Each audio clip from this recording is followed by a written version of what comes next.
New demo to go through. Toxic Yuri.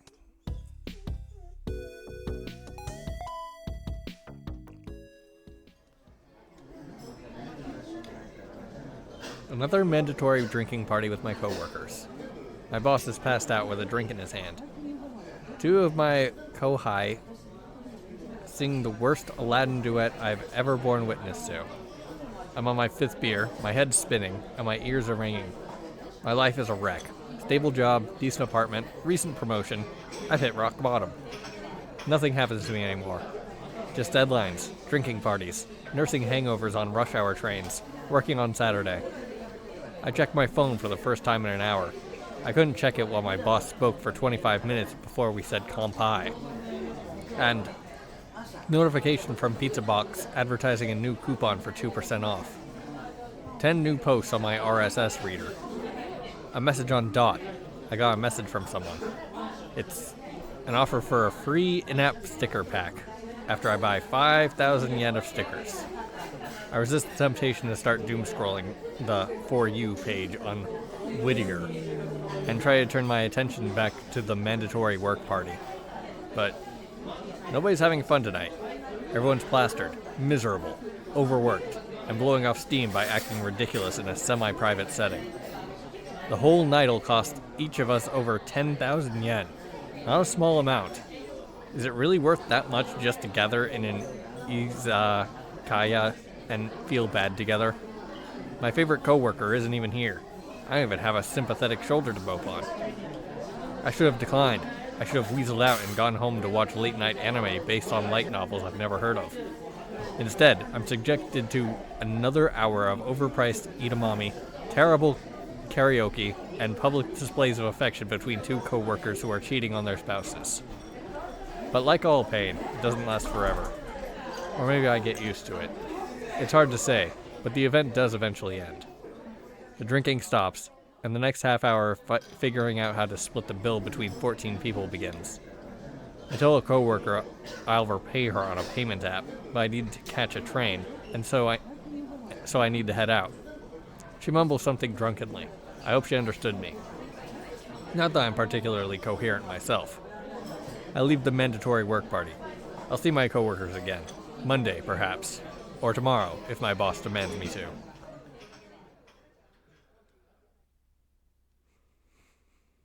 For now, I don't think too much about that. I simply carry myself through the dark city streets. A single woman alone at night, drunk and discontent. A recipe for disaster.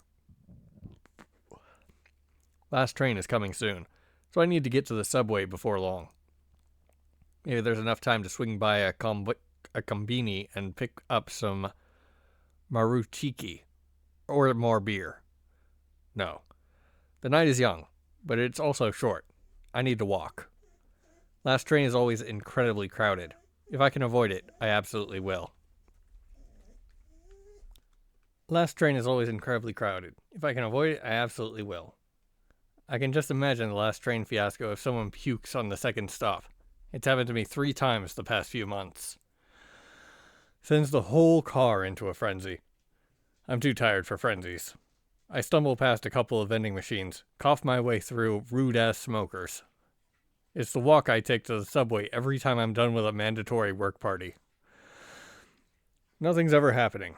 Nearly midnight, and the most the world can muster up is a meek apology of street lamps and skittering cats. Skittering cats hissing at a cardboard box as they run far away from here. Wait, what's that smell? Eh? Inside the cardboard boxes, what is that? A girl? A small woman, purple and oozing with viscous liquid. A foul odor pours into my nose, but I can't tell if it's her or the dumpster next to her. Someone threw out this woman? I must be drunker than I thought. She seems asleep, curled up in the box like a newborn. If not asleep, she's trying to stay warm. It's brisk outside tonight, and all she has on is a ragged burlap sack dress. Against all my better instincts, I reach out my hand, slowly. I crouch and gently put a finger on the small, purple woman. Slimy. Sniff. Yeah, she's the one who smells like garbage. And now so does my finger. My arm knocks the cardboard box, and she stirs, eyebrows twitching. She makes muttering sounds and grasps herself tighter. A few droplets hit my head and arms. Looks like it'll rain here, and this poor sleeping being will just sit in this degrading box and suffer. A pathetic sight. I'm a pathetic lady. Almost like it was meant to be. Last train is coming. My head is spinning, and I feel worse than ever. Do I? Okay. Somehow, all that adds up to me picking up the box. It adds up to me holding my breath, walking into the subway station, and going home with this strange purple sleeping girl. Yes, it ruins the ride of everyone on the train with me. Yes, it's nearly impossible to tap my IC card on the ticket gate when both my hands are carrying a box. But for reasons beyond my comprehension, I do it. I bring the box and the woman home with me. My humble abode. A little dirty, a little small. Not in any shape for guests, but it'll have to do. We came just in time. It started pouring down rain as soon as I got out of the subway. I'm just glad I live close to the station. I set the cardboard box down in an empty spot and quickly go to the kitchen sink to wash my hands. To get as fresh a breath of air as I can manage under the circumstances. By the time I turn around, the small purple woman is on her own 2 feet. She's got an adorable face. The kind where you want to pinch her cheeks, or maybe chuck her out a window. How are you feeling? No response. Not up to talking, I see. Don't worry, I won't judge. I hope you don't judge my very so-so home. I didn't have time to clean. But I guess this is better than out on the street. The girl stays in her cardboard box. She looks around but still says nothing. Her cute face matched only by the foul bubbling odor emanating from her body. She stands up. I realize that, yes, she's very short, although a little taller than I expected for someone I carried home in a box. Less like a fantasy imp and more like an adult chimpanzee. A purple chimpanzee in a burlap sack dress. A couple drops of substance drip off her body and into the box. She looks at me like she's asking permission to approach me.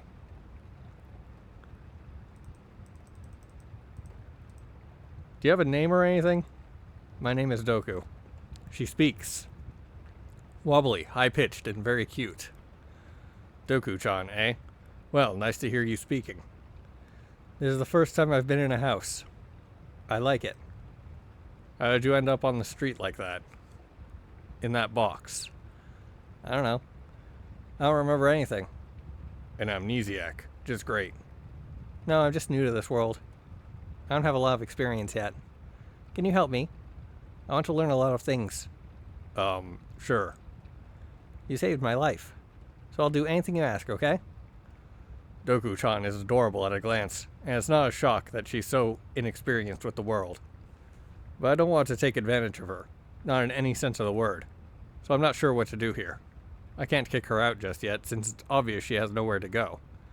I also don't want to have yet more life responsibilities by teaching an ooze monster how to live in the modern world. This is going to be a tough decision, I think. But at least for the time being, it's a decision I can put off.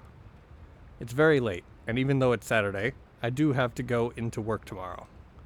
So I'll just put up with her for the time being. Are you sleepy? I'm just about to go to bed. What's sleepy? The thing you do when you're not awake. Sleeping. Oh, the darkness. I enjoy the darkness, so I like to sleep. It's better than being awake. Outside, the rainstorm picks up. The sound of thunder in the distance.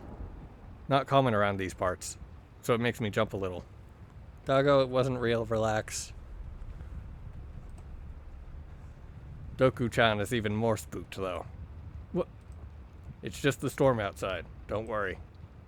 Do you need anything before I go to sleep? Will anything bad come to eat me? How safe is this place?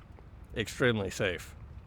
Even if a home invader barged their way in here, they'd be scared off by the mountains of BL manga in the living room. There's no chance they can survive an onslaught by an army of ooks. I'm happy to hear that. Doku-chan, are you going to be okay, really? Yes.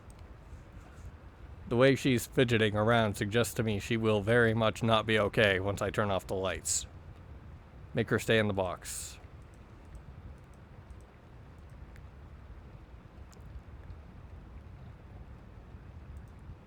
Oh. You can select things now. Stay in your box, okay? It's extremely important that you do that. Oh, really?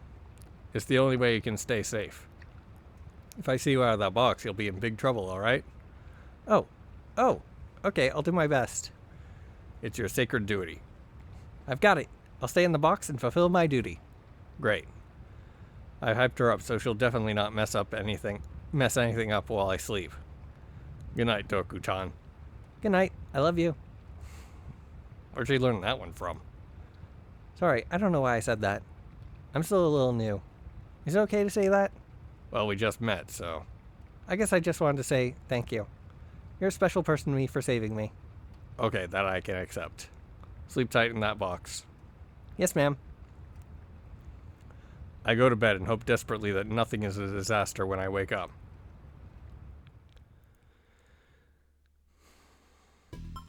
In the morning, I wake up to find Doku-chan resting in her box in the fetal position. Good morning, Doku-chan. She slowly wakes up, her dark pupils fluttering half open.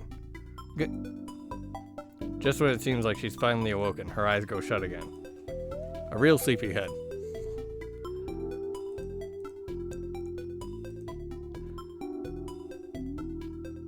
Well, I have to go to work soon, so I can't have that. I don't know this girl. Why should I be her personal handmaiden to wake her? I leave the girl in the box and assume she'll wake up on her own before I finish getting ready for work. If she doesn't, then oh well. It's sure a sign that I'm not one for roommates. Ever since I moved out of my family's place, I've been a lone wolf.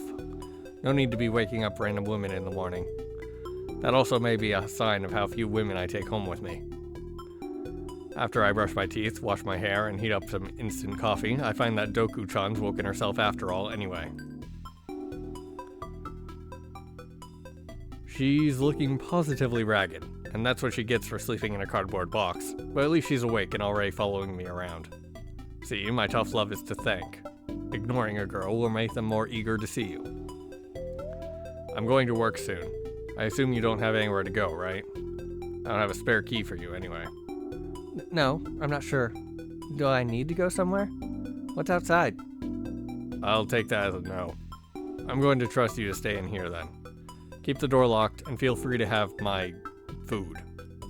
As I say this, the pungent odor of the purple woman hits my nose, and I lose my appetite. Maybe I shouldn't let her grubby fingers all over my food.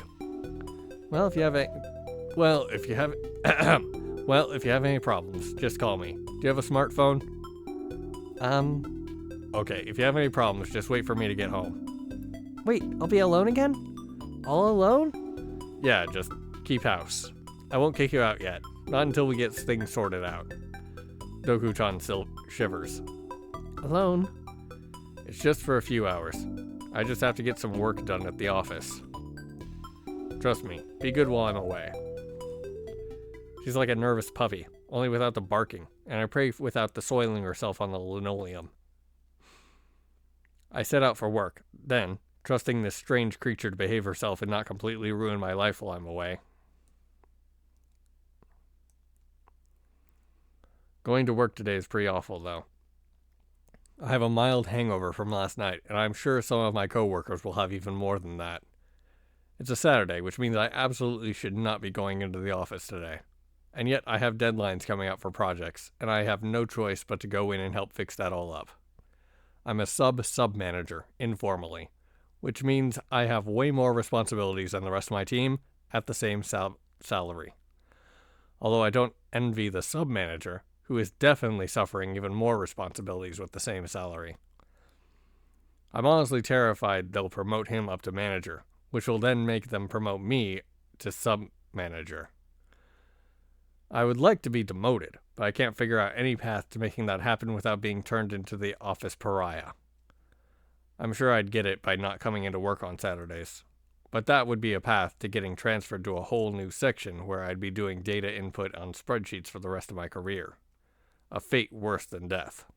And I've tried boosting the other employees in my section and making them look good, but then they just boost me in return. A vicious cycle of retribution.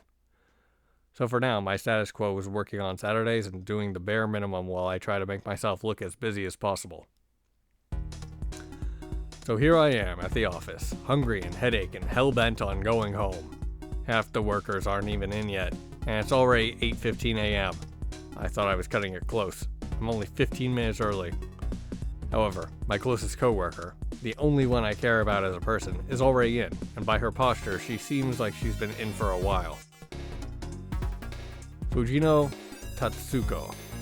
Impeccable fashion, chipper attitude, always an instant ramen cup on her desk, but nary a whisper of bags under her eyes. How Fujino Tatsuko gets away with so much, I'll never understand. But we entered the company at the same time, so we've been attached at the hip for several years now. Ohanyo. What? Sorry. Ohio. You're in already. Wow.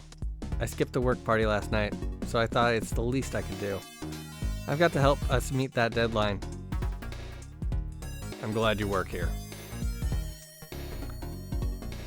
With me and with everyone else. Silly. You look pretty tired this morning. Did you skip your wife? 1000. I've been busy doing some stuff. Doku-chan is that stuff. Also, the hangover is that stuff. Well, I'll let you borrow my energy. Thanks, Fujino-san. I do my best during this awful work day. It's made at least a little brighter by having a decent coworker to guide me along. The deadline seems to loom ever closer, like a giant moon with a scary face above a clock tower. But we're at least able to make a dent in it. This is the standard, everyday life of a young adult with no ambition. I'm going to do this for the next 45 years, so I'd better get used to it.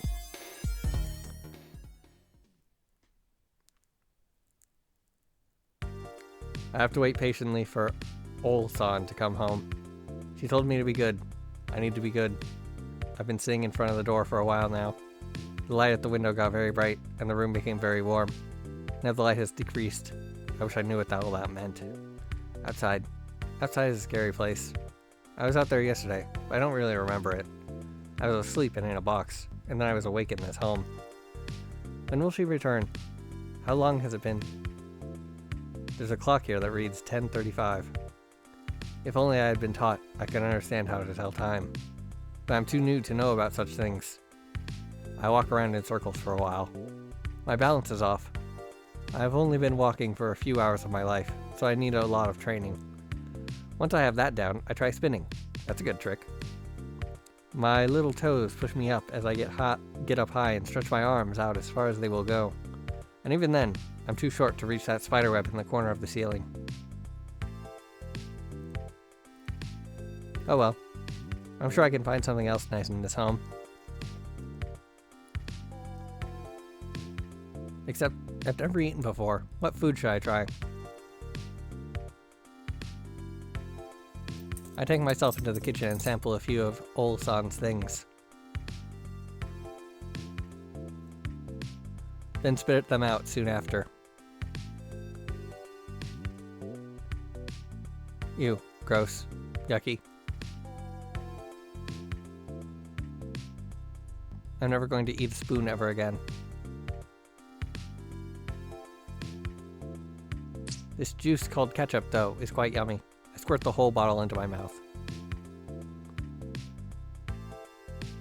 Unlike the spoon, it has a silky smooth texture and passes right down my throat. No bitter aftertaste. Well, now I'm not so hungry, though I'm a bit bored. When will Ol-san come home? What if she left me here forever? Should I go outside to track her down? No outside. I have to be patient and a good girl. I'm so good. So very good. So bored. So very bored.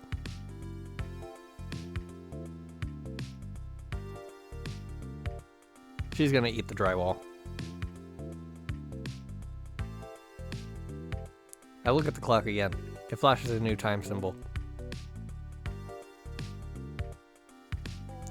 10:57.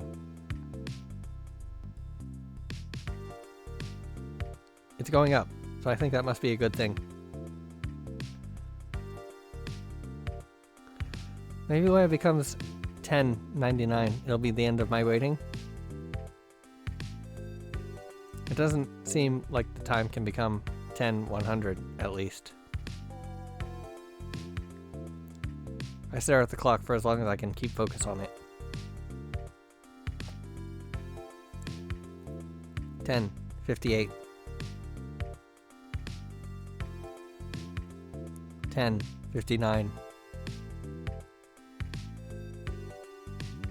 10:60. Huh? 11? That's crazy. I'm learning so many new things about the world today. I'm really glad I'm alive. Maybe old San is glad I'm alive too. I'll make sure to learn as much as I can by the time she gets back, so she'll be even happier.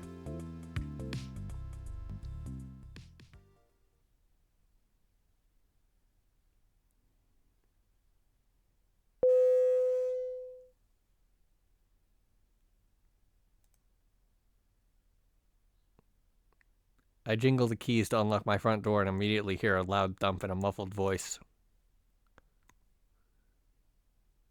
Hello? Moment of truth. Heart of the cards. I unlock the door, only to find...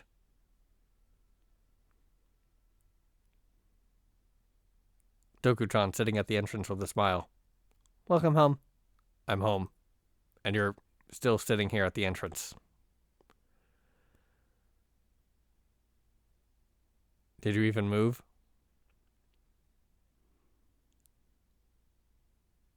I moved a lot. I learned so many things today. Like how to walk, how to tell time, the chemical composition of a spoon, and how to stop thinking for a while so I don't get bored. Oh, wow. She's certainly a whole lot more chipper than she was this morning. What changed? I was kind of worried she'd turn into a nervous wreck and destroy the place. Ooh, I'm glad that's... Ah!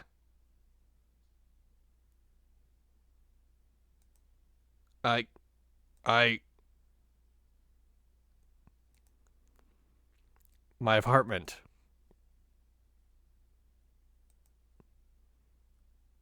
What's wrong? Doku-chan looks at me with those pitiful beady eyes, completely innocent like a foul-stenched angel from the great white north.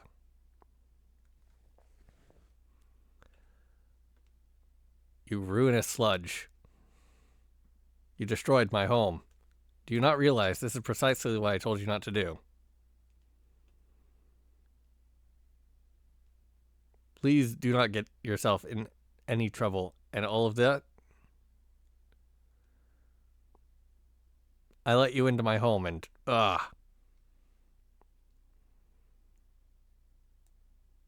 Your slime-ridden filth is covering everything.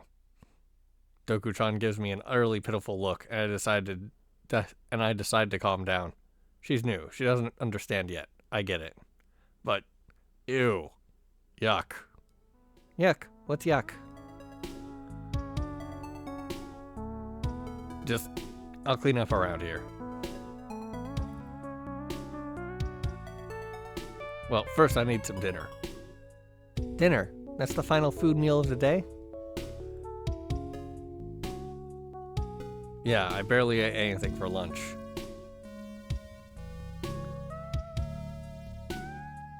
I had lots.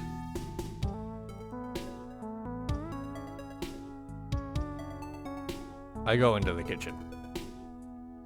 Well, it's not the messiest the place has ever been. That was when I tried making no-bake Georgia-style peach cobbler. I'm still mortified by the goop that has gotten in places I didn't think Doku-chan could possibly reach on her own. She was barely conscious when I left this morning. But clearly, she has rapidly adapted to the world around her, and my apartment is her world. And apparently, all my food was her world as well, as everything in my fridge is covered in her slime.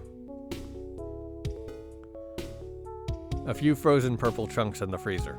Even my vegetables in the pantry weren't spared. My stomach growls even as it retches. Is there anything to eat? Doku-chan, what did you eat?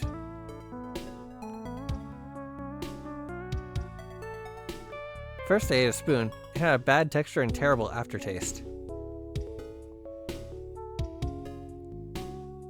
But I really enjoyed ketchup.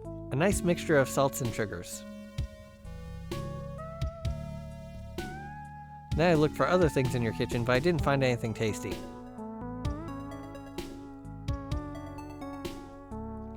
The bread was very bad. I was saving that. The bag of onions weren't quite ripe. Only one of them had mold on it.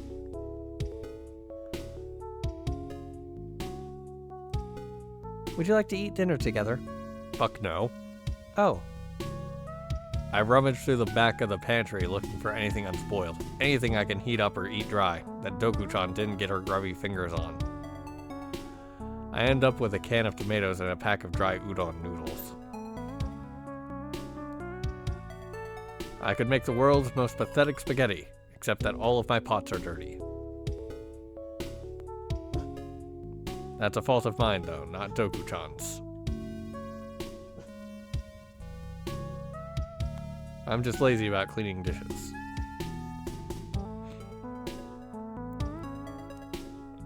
After a while, cleaning dishes and sanitizing everything around and throwing out ruined food, I finally get the place looking decent again. This kitchen looks so pretty now. I hope it stays that way. I make the udon and tomato and give half a bowl to Doku-chan. Here's the best I could do. She tries it, then after just a moment spits it all out on the floor. What? What was that? It's tomatoes and udon. You said you liked ketchup, so... It's so bitter and sour. My tongue hurts. This is going to be a very long week.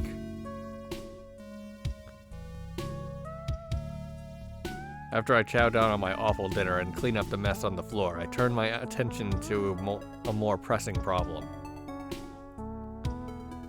How did you even make such a mess? There's goop everywhere. I practiced dancing. Did I do something wrong? No, I'm just pointing out that there are purple streaks very high up on the wall. I was trying to reach the spider on the ceiling.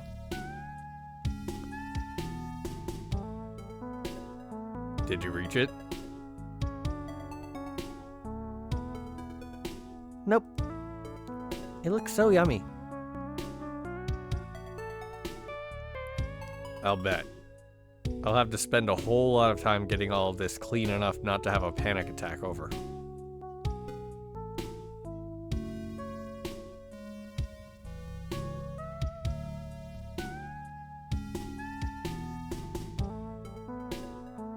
Oof.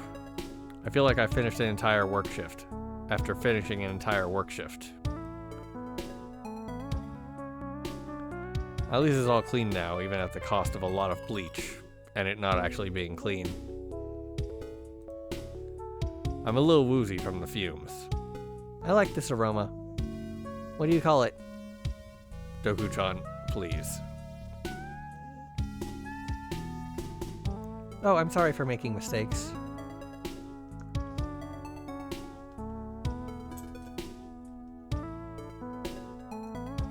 She has no idea what she did for any of this. And for some godforsaken reason, I'm not even going to kick her out of the house tonight.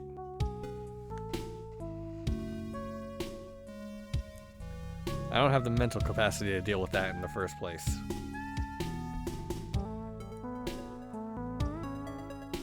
I'm just going to pass out and hope that I wake up to a better mood and a better life.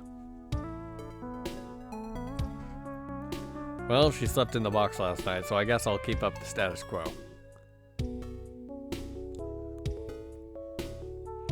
I'd like you to sleep in your box again. Is that alright? Yeah, it's my home. Great, great. I was worried it wasn't comfortable. I'm not sure I understand the idea. Well, home is where the heart is. Is your heart in the box? Yeah. Your box will keep you warm and cozy. Oh, okay. But I have a request. Yeah? May I have a pillow? A soft pillow for my box? Is she trying to guilt me for not letting her stay in my bed? Or is she trying to make her box feel more like home? Either way, pillows are really expensive in Japan. There's only 2 of them on the couch right there for some reason. I'd be giving up a lot of comfort to give her one of mine, but it might be worth it to keep her away so I don't have to wash my sheets every night.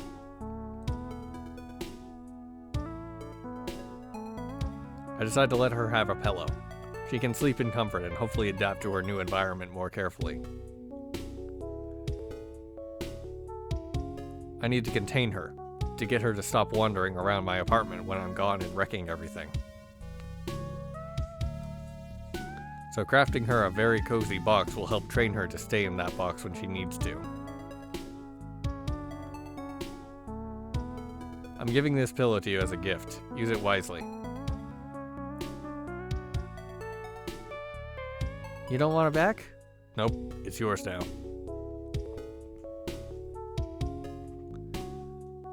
It's already hard enough as it is to wash a pillow. No way in hell I'm using that again.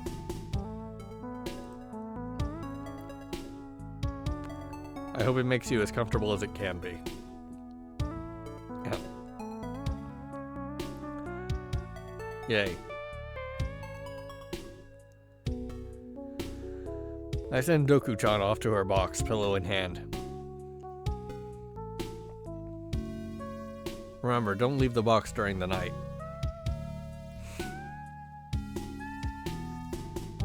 The box is cozy. Outside the box is not cozy.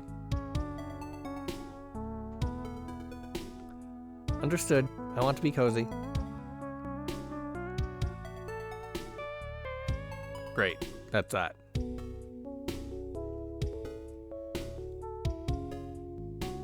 I can take a shower and get ready for bed, and thankfully, she doesn't leave her box. Alright. Time to save and call it there.